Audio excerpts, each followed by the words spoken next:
Once upon a time, in a small village surrounded by a vast green forest, lived a curious little girl named Emma.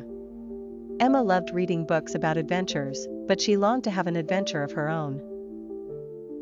One sunny morning, while exploring her backyard, Emma found a strange glowing key lying near the garden. Curious, she picked it up.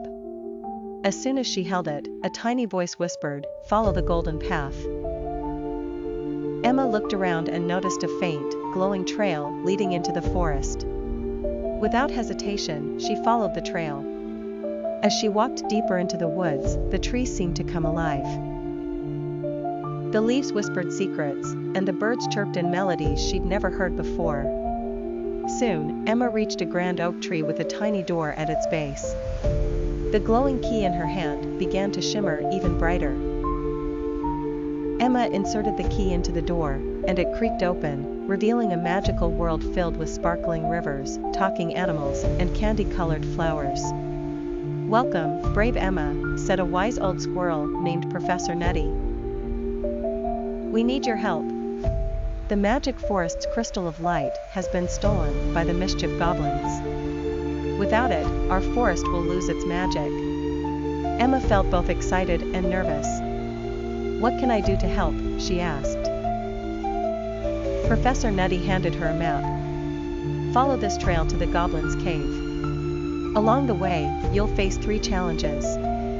Trust your heart and stay kind, no matter what." Emma set off on her quest.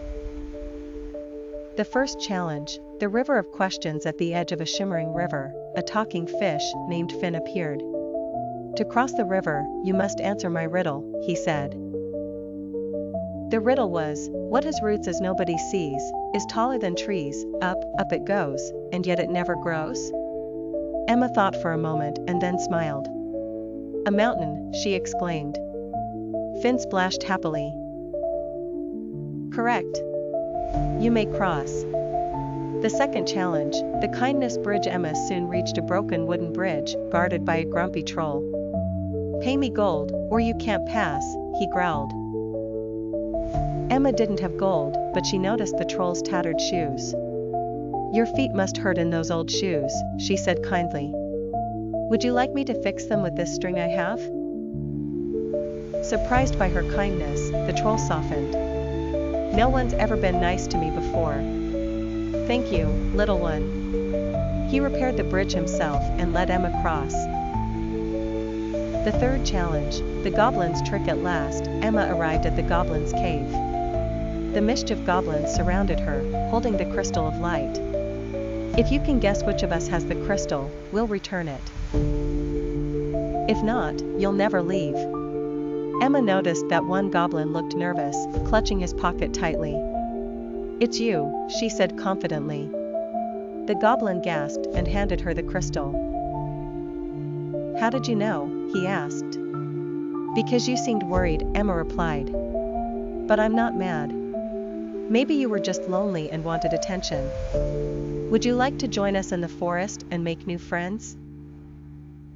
The goblins were so touched by Emma's kindness that they agreed to return the crystal and promised to help take care of the magic forest. The return, with the crystal of light safely in hand, Emma returned to the grand oak tree.